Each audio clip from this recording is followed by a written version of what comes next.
I'm Lisa Bilyeu and I went from housewife to co-founding the billion-dollar company Quest Nutrition and now president of Impact Theory.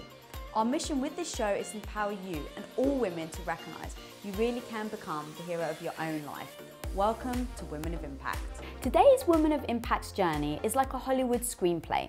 A lost young 20-year-old girl decides to travel the world to find herself. Montage, montage, montage, cue special effects, and bam! She's appearing on Forbes' top 100 websites for entrepreneurs, being featured in Inc. magazine, The Wall Street Journal, and CNN, to name a few, as well as writing multiple best-selling books and winning an Emmy for her work on Out My Window, the world's first full-length 360-degree interactive documentary. Yep, as you munch on that popcorn watching the scenes unfold, it's safe to say that this, in movie terms, is an overnight success story, which in actual fact took over 10 years to come into fruition, and her growth and evolution is more like a 3-part novel than a 2-hour movie. You see, after a trip to the Czech Republic and hearing DJ David Guetta's song, The World Is Mine, she realized 2 things. 1, she wanted her life to be lost in purpose, and 2, to be an entrepreneur. And just like Guetta's turntables, she spun her life around and went for it. In 2012, she launched the Conquer Club, the ultimate virtual business incubator for women entrepreneurs, helping, supporting, and guiding over 1 million businesses worldwide. But she didn't stop there. As a true believer in the philosophy that the best teachers are students first, she started She Takes on the World TV, where she, as the CEO, Chief Experiment Officer that is, focuses on weekly experiments and challenges where she learns and shows real practical strategies to transform and accelerate not just businesses, but business owners. And as they say, the rest is history. So guys, please help me in welcoming the woman who Arianna Huffington described as someone who is doing incredible work, not just in her business, but in changing the world. The queen of evolution herself, Natalie MacNeil. Thank you so much for having me. And that was the best introduction ever. You've done, I mean, seriously, just mind-blowing stuff. And the first thing I wanted to touch upon was something that you said that really hit me and I think is a catalyst for everything else you've done, which is, I didn't know how I could be myself and be successful in business. And I think that a lot of people find that that's where they really trip up, where they have to either fake being somebody or they feel like they have to sacrifice their business to then really own who they are. So talk to me about how you first realized that you can be yourself and be successful and what that transition looked like. I think this is something I'm still working on, actually. And bringing all of me in my multiple dimensions to my business has been something that I've struggled with. And I think it goes back to starting a business when I was so young. So I started my first business as a teenager. And I would say my first real company was when I was 21.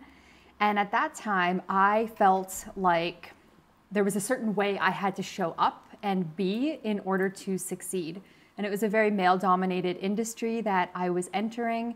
And I even had female mentors tell me, this is how you play the game. This is what you're going to have to do if you want to make it. And all the things that I was told I had to do and how I was told I needed to show up and be felt very counter to who I was at my core. And I think slowly the essence of me felt like it dissolved away a little bit. And it wasn't until a conversation actually with Arianna Huffington that I was sitting down with her and she said, you know, your generation, you get to do things differently. You don't have to do all these things that you feel you need to do in order to succeed. You can just be you, like just be you and be in your femininity. And it's okay to be soft and all these ways of being that you've been told, those are not true. And you get to do this your own way. And that really shifted things for me. And still, it's been a challenge because I feel like there are so many things I love talking about and diving into and experimenting with. And I still struggle with that voice in my head that says, if you show people all of this, will they still like you? In every moment, we have a choice to reveal ourselves or conceal ourselves, and it's a choice that we make, and it's still a question that I have to ask myself and a choice that I have to actively make. Am I revealing myself right now, or am I concealing myself? That's amazing. I'm so going to steal that, by the way, because I love asking myself questions. And when you kind of make it binary, it has like one or the other, it kind of forces you to choose. In hindsight, what are the things that you now see that you like, oh, if I could have identified that in the moment, I could have made a shift quicker? Like if someone's watching right now, what are the things they can do to go, okay, actually I'm diminishing myself? The limiting belief that I was holding at the time was that I wasn't enough on my own, who I really was, and bringing my essence to my business, that would somehow mean I would not be successful. So I thought that who I really was not someone who succeeds in the world or succeeds in the industry that I was entering. And the other part of that was, will they like me? What are people going to think? And if people don't like me, if they think something about me that would cause a judgment, would that mean that I don't get certain opportunities? So those were the thoughts that were going through my head at the time. And I know so many people struggle with those. And if I could go back and speak to my younger self, I would say it's when you choose to be you and who you really are, that's when the success comes. That's when the media comes. That's when the book deals come. It's showing up as who you really are. That's all the world wants from you.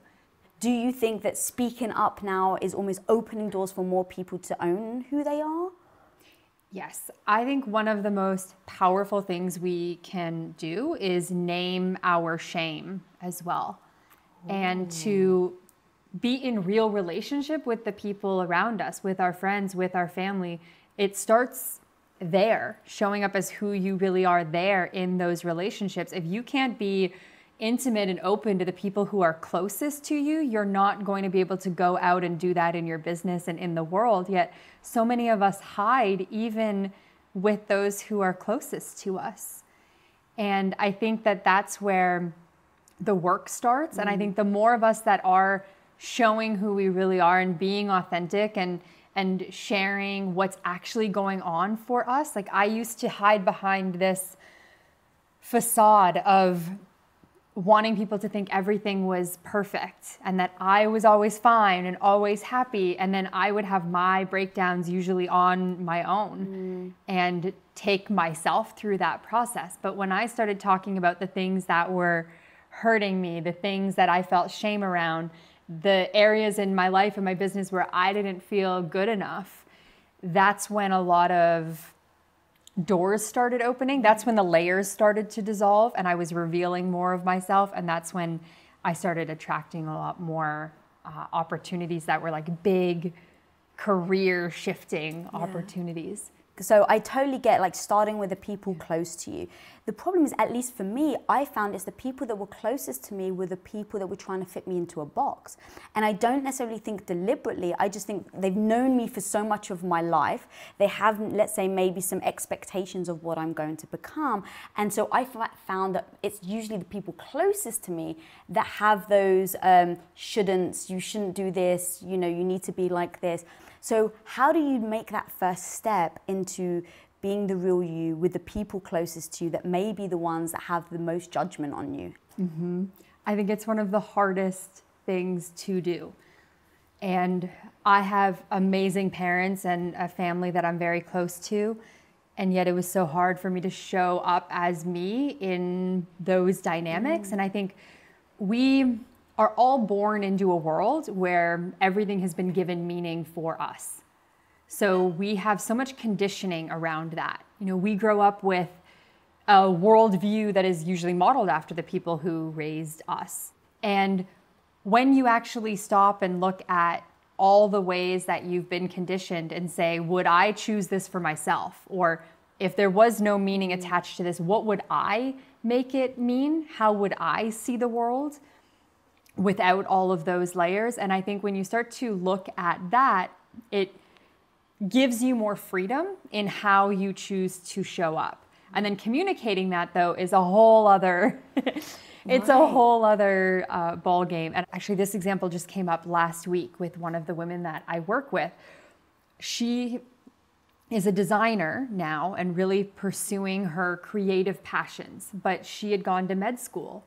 And that was the path that her parents had groomed her for her whole life. Her dad was a doctor, and that was just an expectation and how she had been conditioned and how she saw her life path. And when what felt true to her was a completely different path, she still continued to do the things that her parents wanted her to do. And we looked at that, and we looked at the ways that she was sabotaging her success in the art world and as a designer, because she felt like if she succeeded in that, she was still such a disappointment to her family. And we started looking at the ways that she could show up in that relationship with her parents and speak her truth. It's something that you do in little bursts. You know, you slowly reveal yourself. You're not like, ta-da! This is who I am, and this is not who I've been for the last several years in this relationship.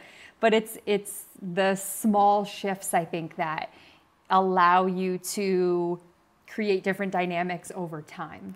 And I so love that you said that. And that was actually one thing I made a point about putting in your intro was, you know, everyone sees things as overnight successes, right? And the truth is, there's been 10, 15 years of struggle, grind, figure things out, failing, falling on your face, picking yourself back up.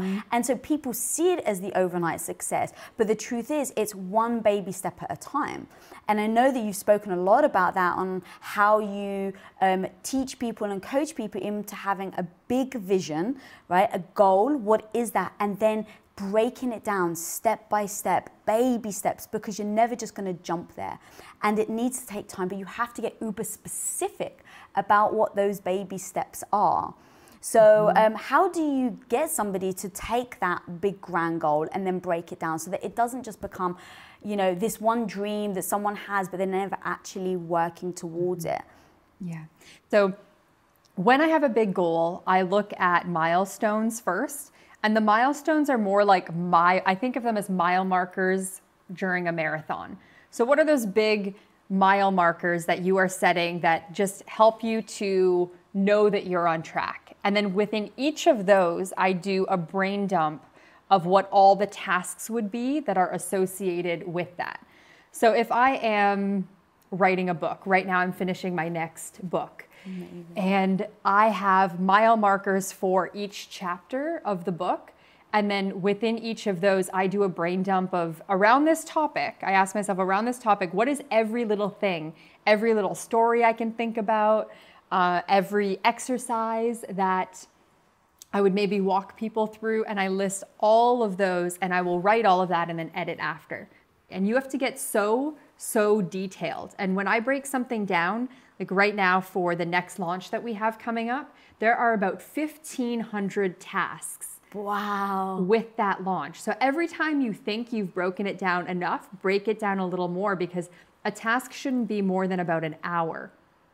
Okay. So a task might be drafting one email that's part of the launch, and then another task would be finalizing the edit of that email, just as an example. And that's only one tiny piece of it. Right. So that's the tactical side of achieving something. And then there's also leaving space for magic, leaving space for a different door to open that might actually feel like a door you want to walk through. Here's a great example. This morning, when I was coming here to the studio to meet you, I used the app Waze. And for anyone who doesn't know what the Waze app is, you need it in Los Angeles. You program in your destination, and then it will get you there the fastest, even if that means not taking the main paths to get you there. So you might end up on these tiny back roads or going through neighborhoods. Sometimes I get taken through alleyways. And the way that I would have drove here this morning is very different than the way that I ended up getting here this morning, because I trusted this app to take me on all these little roads that brought me here fastest. And sometimes we hold a vision, and the best thing that we can do is surrender our attachment and our desire to control every part of achieving that goal. So when you can just hold the vision and then you surrender how you get there, you may not get there the way that you thought you would, but if you leave space and you are open to the universe presenting a different way there, it's amazing what can unfold from that. And it's in those moments where I have surrendered and let go of control and just trusted the yes, even when it didn't make sense, even when it went against what felt logical. Every time I do that, that is where the magic has been for me. So then let's take the example of you moving to the US from Canada. You actually had told yourself, this is probably not going to be good for the business. Like, this is probably going to go opposite because I have to slow down, I have to figure out Los Angeles, I have to figure my life there. So how do you, in moments like that, where let's say you've got the grand goal, you've broken down all the steps, and then you get an opportunity, let's say like moving to LA, and you're like, these actually may not go hand in hand, they may not complement each other, one's actually maybe moving me away from the other. How do you know when to take the magic and trust it, and then when to go, this actually isn't magic, it's actually a distraction? Being able to focus on your truth and honing your intuition is such a key part of having success in anything. And that comes down to listening to the whispers, like your intuition, life, the universe is always whispering to you. And if you don't trust the whispers, it will become a very loud roar. I like that. And what I felt in Canada, what I was feeling is, I had this feeling of being a tree that was planted in a small pot in a living room. And if you have a plant, you can always repot it and keep on repotting it. But I felt like there was no pot that was going to be big enough for me to stay in this living room. And I had to trust that that calling of my soul was steering me in the right direction, even though it went against what felt logical. And I think the more we trust the whisper and just take that small step, the more evidence we give ourselves that we can make that happen again and again and take that step, the next step, the next step. There's a Martin Luther King quote that I love, that faith is taking the first step without seeing the whole staircase. And that is all we have to do moment to moment. You don't have to get caught up in, I need to be here and I have to get there in this particular way. It's about just taking that first little step and trusting, just trust the whispers. And how do you separate the whispers that are actually helping you and the negative voice that you mentioned earlier that is holding you back? That you can feel in your body. So the voice in your head that is distracting you or like throwing you off, that usually feels very differently, and it usually feels like it's up here. You don't feel that as much in the body. And when you're following, and again, I think all of us experience this in a different way, so I'm sharing my experience. When I am walking my path, when I know that I'm on the right path for me, I feel that in my heart space. And it feels like this deep desire, and I feel it like deep in my core. I feel it in my bones. Whereas when it's a distraction or when it's doubt or a limiting belief, it's more in my head space. And you might be able to just start to check in with yourself when you're hearing those voices and see where it is for you and how it feels, and speak to it as well. The other practice that I have, and this might sound a little woo-woo for some people, but I speak to those feelings and sensations. So if I'm hearing that voice, I'll say, like, what message do you have for me? What do you want me to know? And are you just trying to protect me, or what is your intention? And I'll speak to the feelings, and that helps me to get more information and more clarity as well. I love that. Yeah, I find that it's more, the voice is more like fear-based, and it's trying to stop me from doing things, but the whisper's more like propelling me to do things. Yes, it feels totally differently. This is a really fun tool that you can use as well. I learned this from a meditation master that I was training with in China a long time ago, and he would have me eat my decisions that I was trying to make. So what do you mean by that? This is still one of my favorite decision-making processes. You have these decisions or things that you're contemplating, or you have like one voice in your head telling you something and you have another voice telling you something else.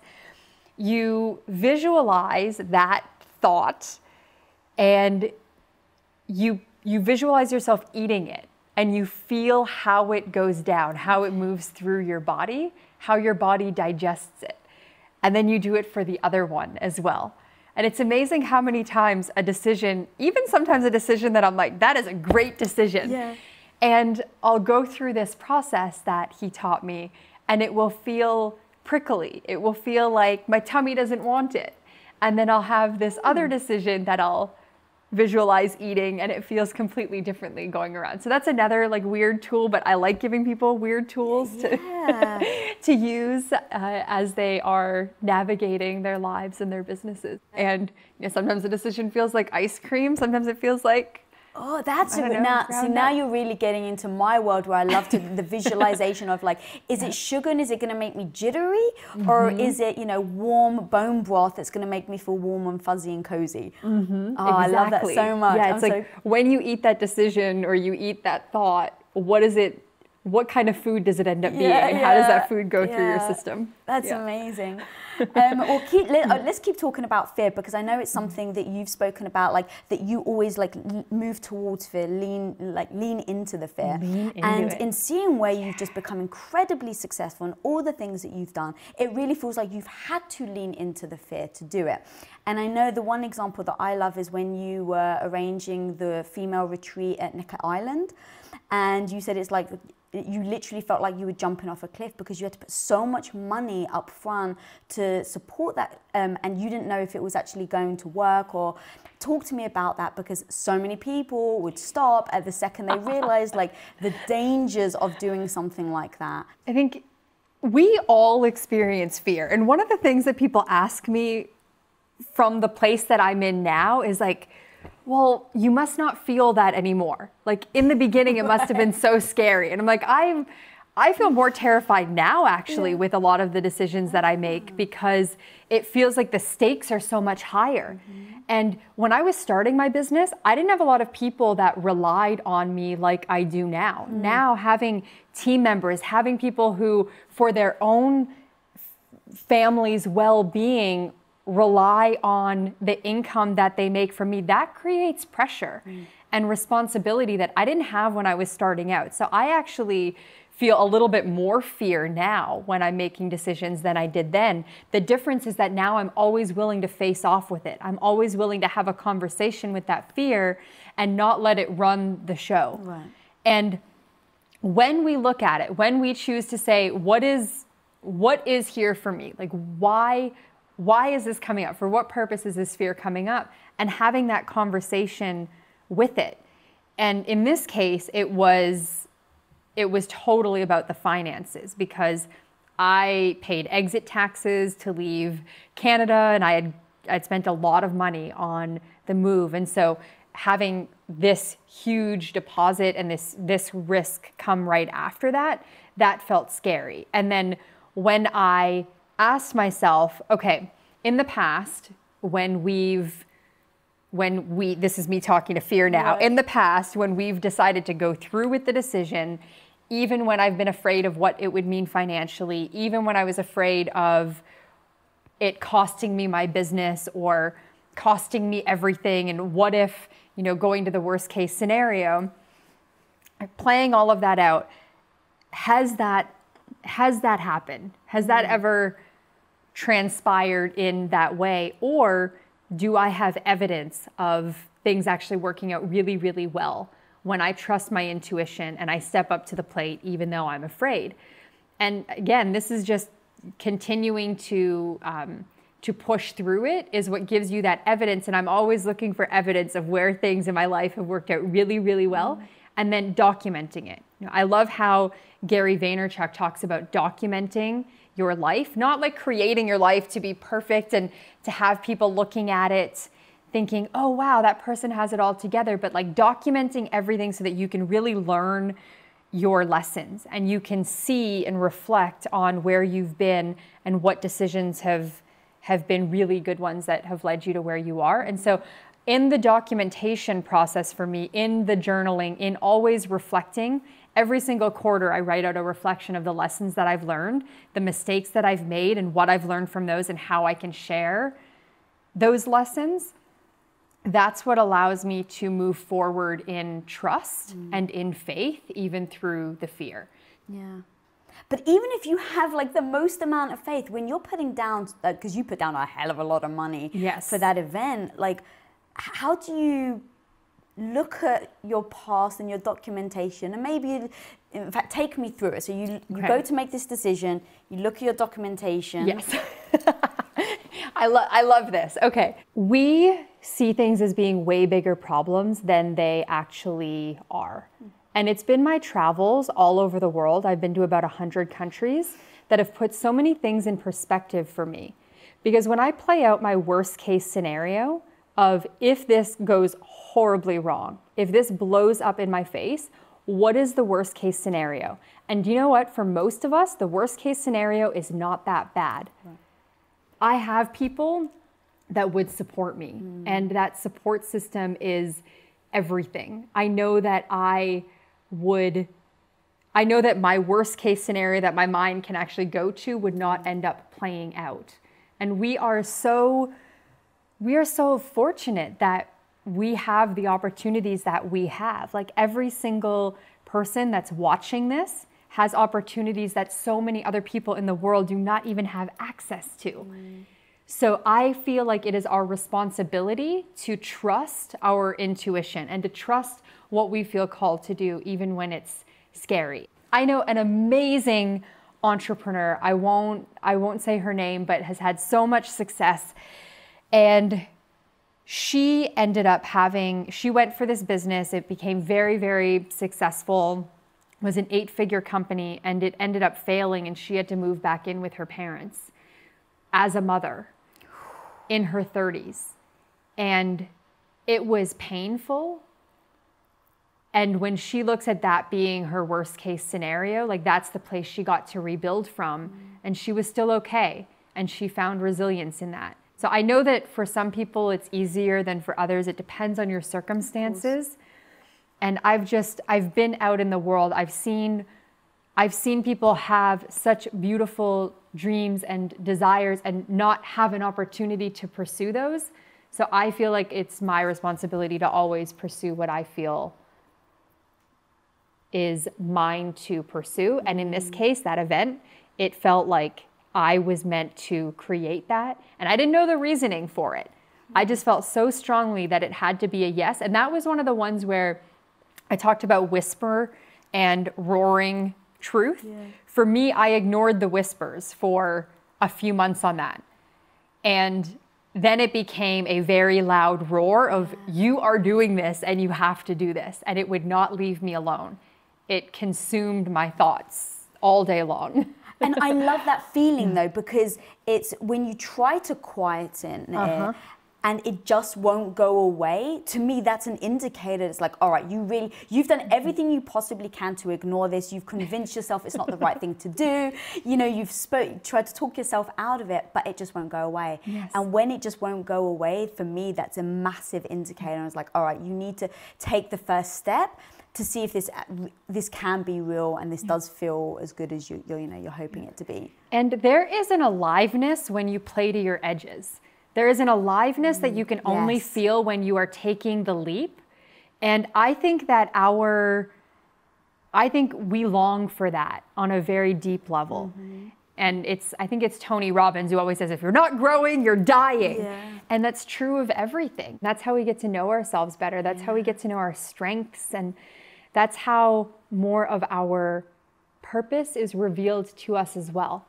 And I think so often we chase our purpose as something that we need to find. Like I hear so many people when I'm at events and I'm I'm speaking on a panel who say, well, I don't know what my purpose is. I don't know if I'm living my purpose right now. I don't know if I have a purpose. How do I find my purpose? It's something that so many people ask themselves. And I have come to believe that we just keep taking those steps forward and our purpose slowly gets revealed to us. But it is a slow revealing. It is not one day, this is your purpose. Because I'm doing things today that I feel are part of my purpose that I didn't even know existed 10 years ago.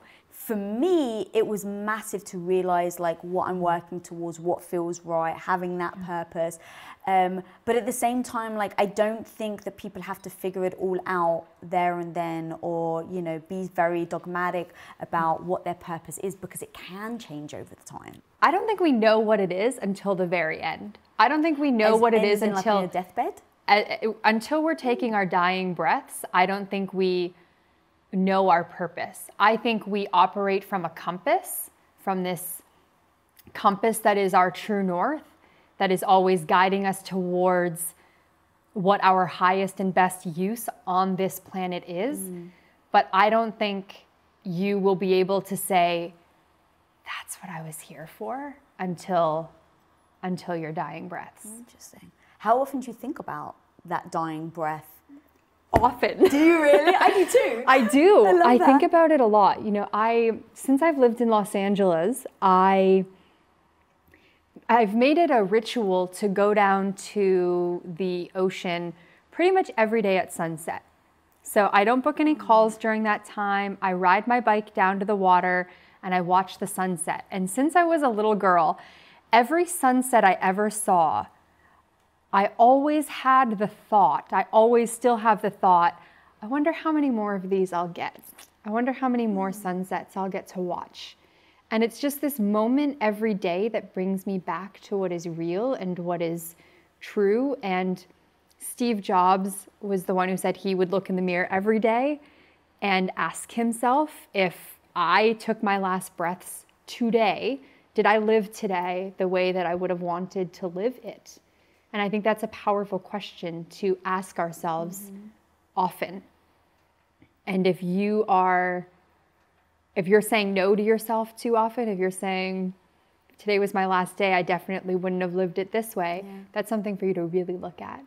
All right, so how do you balance that with one thing which I actually agree with, but you've said people need to embrace like the pain of the moment for the future goal. So how do you look at today being your last day, and am I really doing what I love, and at the same time recognizing that sometimes you need momentary pain right now for that future pleasure and goal? It's a good question. If you look at the long term, like, are you doing the things today that are really mattering? And I often ask myself, am I doing something today? And it doesn't have to be everything, but am I doing something that's going to matter a year from now in my life and in my business? So I think for me, the balance is every day I'm doing something that feels like it's part of the bigger picture, while also practicing self-care, while also focusing on my own joy and growth and aliveness. And I get my priorities out of the way before I ever move to a to-do list. And my to-do list, I feel, is just never done. I'm sure a lot of people feel that way. So it's about getting those few priorities every day done, listening to your intuition, and then making sure that you find that joy and pleasure along the way. Because the more I'm tapped into my pleasure, the more I can actually push through any pain that might come up from the priorities and from the things I know matter long term. For me, it's pretty much exactly the same thing. It's if I know, okay, on my deathbed, I'm working towards something that is truly meaningful to me. And let's say on my last day on earth, it sucks. And I'm, for whatever reason, I'm struggling with whatever I'm doing. And then I get hit by a bus and I'm on my deathbed.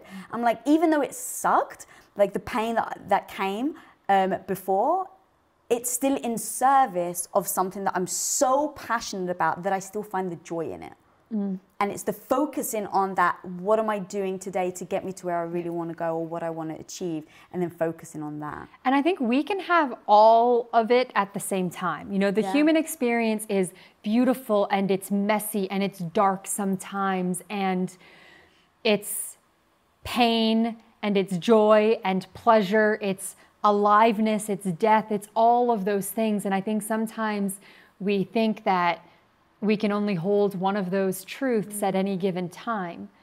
And if you've been to a funeral, I think it's actually a beautiful example of that, where people are sad and you are grieving the loss of somebody that you loved, and at the same time you're looking at these pictures and you're remembering what they brought to your life, and you're remembering the contribution that they made, and you're able to find this relief in that. You're able to be soothed from that. You're able to laugh through the tears. Like, we can hold it all. We don't have to choose between pain and pleasure in a day. We can be with all of it. That's another great analogy, like a funeral. One thing I want to talk to you about is that you write letters to yourself. Yeah. I love that so much. I would love to get our viewers doing this as well. I have had this practice since I was very young. Like, as a kid, I would write myself letters that I would put into a drawer in these envelopes, and I would open them like months later.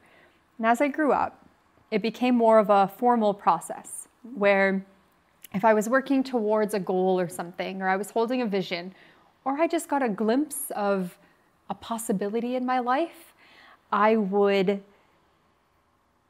write myself a letter to me in that place. So I would get a glimpse of something that was possible for me, a glimpse of producing a film, and I would write myself a letter to me in that place. Having achieved it? Yes. Okay. So, dear Natalie, after producing your first documentary. Okay. And just whatever flowed is what I would write. Yeah. It wasn't always like, yeah, way to go you. Sometimes it was about something I was feeling in the moment, or fears that were coming up as I was thinking about pursuing that. It was just whatever flowed. One of these letters, actually my past birthday, this last birthday, I had a letter to myself for this particular birthday. So I seal the envelopes and I write the date that I'm supposed to open it. And the letter was like, and I actually opened this in front of everyone that was at my birthday, and I read it out loud. So I didn't even know what was in it anymore. Because you didn't remember at all. Yeah, it was from like 3 years ago. And it was, "Dear future me, I am sitting in immigration right now, and I've never experienced pain like this before. I left behind my home. I packed everything into a suitcase.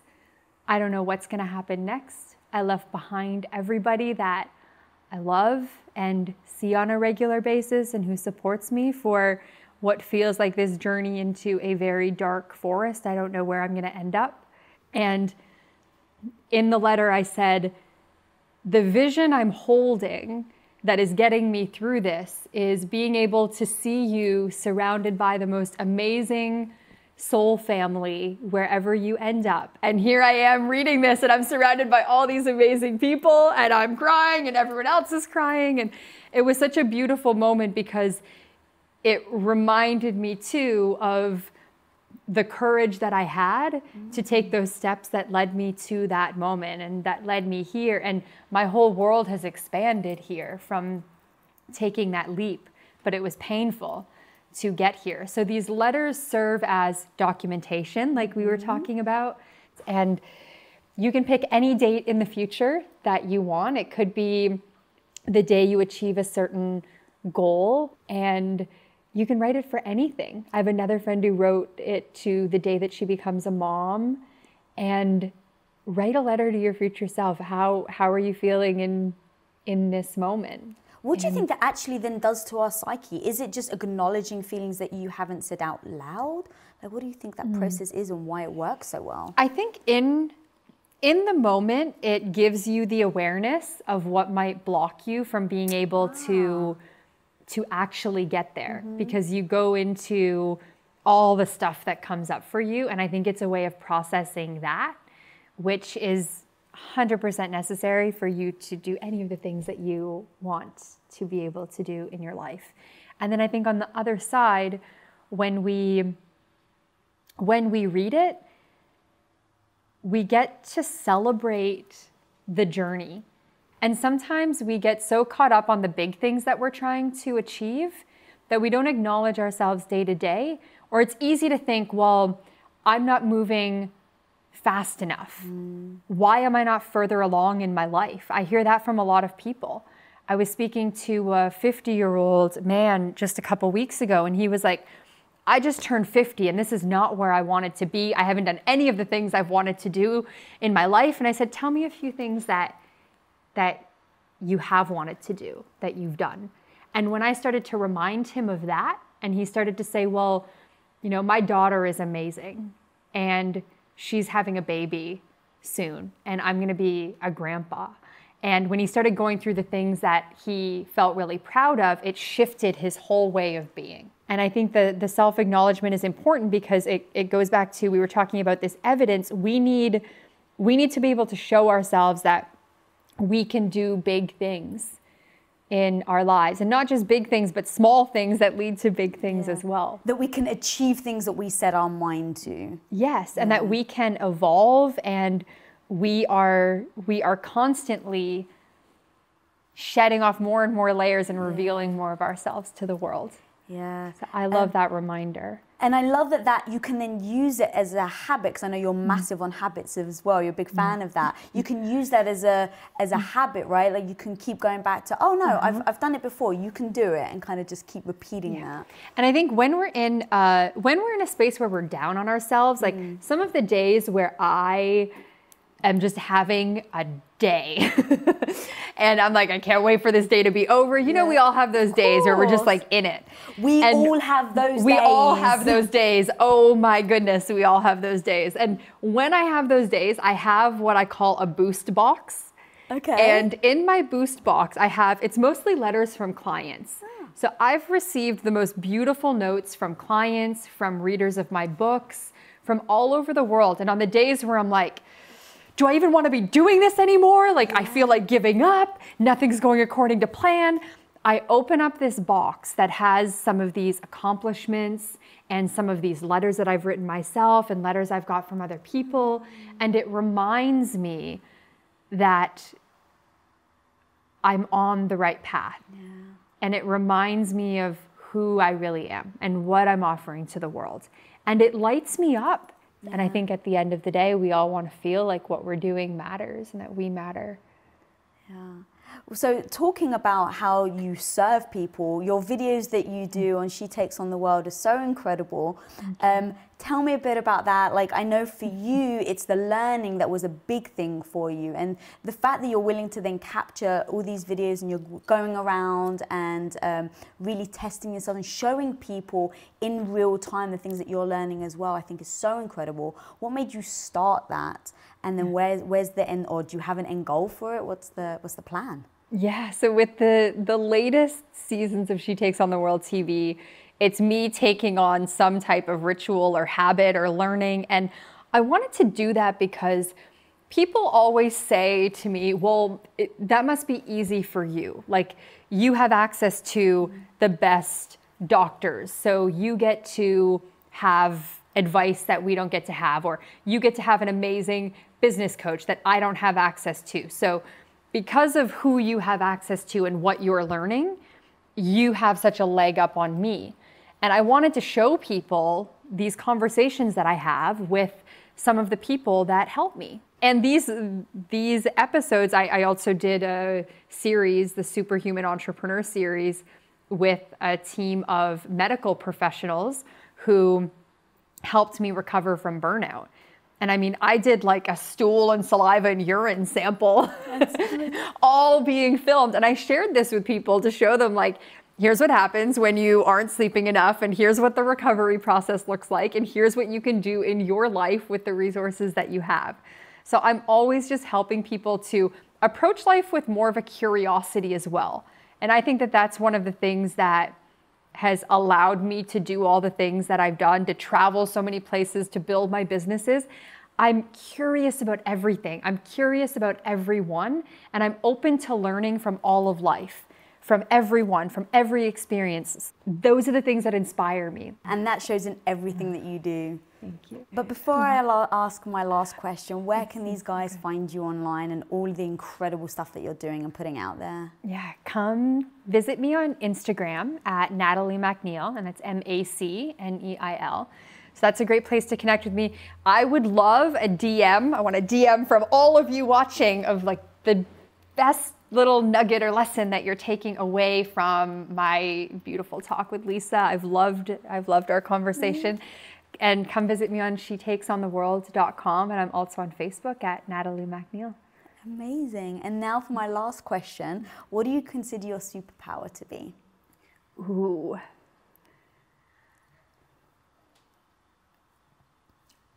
I can bend time and expand time. And I don't operate within the confines of time that a lot of people operate from. Every year, the number of things I can get done while still getting to be down on Santa Monica Beach for sunset every night is a result of my relationship to time. I don't tell myself things like, I'm so busy, there's never enough time to do all the things that I want to do. I always have enough time for my relationships, for the people that I love, for the work I want to do in the world. And shifting my relationship to time has just been a gift that I feel has impacted so many areas of my life. And I think that's my superpower. So next time you're rushing around or you feel so busy or you don't have enough time, I hope that you'll ask yourself the question, is that true?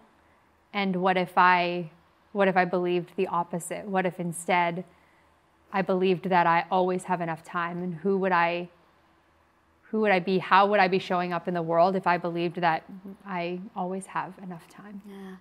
My God, I love that. I'm absolutely the person that's like, I don't have time for anything, so I'm going to start that. I'm going to use it, and I'll let you know how it works. That's amazing. I like that one.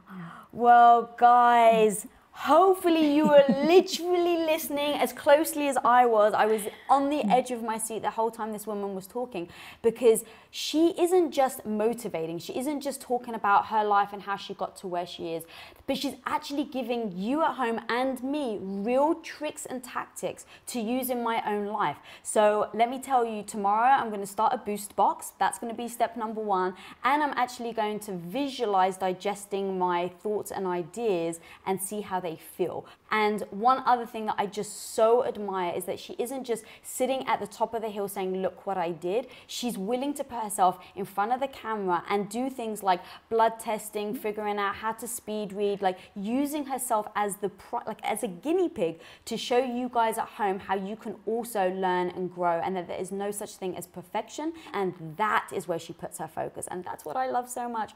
So please go and follow her. And if you're not already subscribed here, click that subscribe button and follow me at Lisa Bilyeu. And until next time, guys, go be the hero of your own life. Take care. Peace out. What up, guys? Lisa here. Thanks so much for watching this episode. And if you haven't already subscribed, click that little button right in front of you. Click, click, click away. We release episodes every Wednesday, so be sure to get notified. Till next time, go be the hero of your own life.